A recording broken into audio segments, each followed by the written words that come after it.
وعنه وعن ابي سعيد رضي الله عنهما. دا حدیث ابو سعید نم نقل لے او دا ابو هريره نم نقل لے، دوانو نه نقل لے. دوی دوانو وی چې پیغمبر صلی الله علیه وسلم دا خبره کړې ده. دا ډیر د خوشحالي حدیث دی. ما يصيب المسلم من نصب ولا وصب ولا هم ولا حزن یا ولا حزن ولا اذى ولا غم. مسلمان ته که چېرته ستړیوالی ورسي، ستړی شي، یا ورته څه بیماري ورسي، بیمار شي، یا په فکر کې پریوزي، ولا هم، یا پې خفګان راشي، ولا اذن، یا ورته څه تکلیف ورسي، هر قسم تکلیف شي، ولا غم، یا په غم کې پریوزي، بغیر د څه وجې نه کله نه کله انسان هسې داسې غم کې پریوزي. حتی الشوک یشاکها، تر دې چې یو غنه، معمولي وړه غنه د یو مسلمان په خپه کې لاړې شي یا د بدن په څه حصه کې ولګي، الا کفر الله بها من خطایا، الله د دغې د لاسه د هغه ګناه ریجوي. دا حدیث په صحیح بخاري صحیح مسلم کې دی. ستړیوالی، غم، بیماری، فکر، سوچ، خفګان، غم، تر دې چې یوه غنه دله تکلیف درکړي، په دې الله ستا ګناه ریجوي.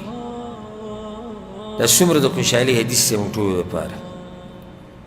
دا بعض په دې غمونو کې او په غریبۍ کې بې صبري کوي او کله والعیاذ بالله تقدیر ته کنځلې کوي، او کله به وایي زموږ تندی سپیر دی، او کله به وایي چې د غریبۍ د مخ ورک شي، او غریبۍ ته به کله کنځلې کوي او کله بیماریانو ته کنځلې کوي.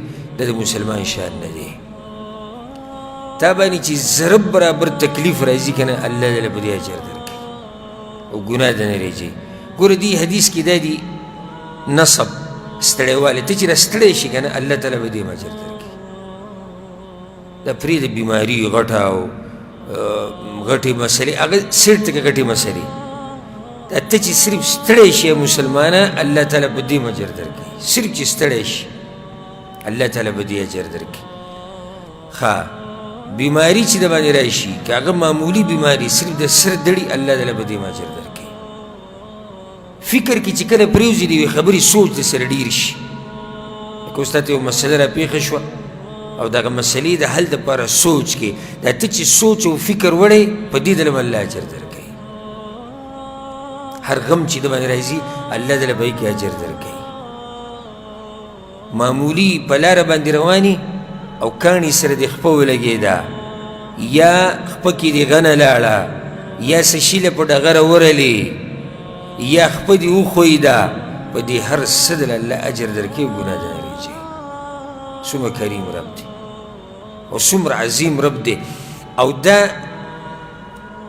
دا خبره دلالت کوي په دې باندې چې زموږ رب دا غواړي چې زموږ نه ګناهونه کم شي، ځکه چې په معمولي خبره له ګناه معاف کوي. چې په دې کې یو سړی د جهنم حقدار شي او د جنت نه محروم شي، نو صرف د خپل ځان ملامته کړي. په دې دومره موقعو کې او په دې معمولي خبره ولا الله ګناهونه معاف کوي، په دې کې یو سړی جهنم ته ځي، په دې کې یو سړی د جنت نه محرومه کېږي او د الله د رحمت نه محرومه کېږي. فلا یلومن الا نفسه، خپل ځان دې ملامته کوي، صرف او صرف خپل ځان ملامته کوي. دومره بدبخته چې په دې دومره پراخه رحمت د الله کې دته برخه میلاو نه شو. دا دې سړي بدبختي ده. دا حدیث دلته دې دپاره راوړی چې ای مسلمانه، که بیماري د باندې راله، نو شکوې شکایتونه مه کوه. دا مسله موږ بیان کړې وه، هم د دې مشکات په آخرني درس کې ما بیان کړې وه،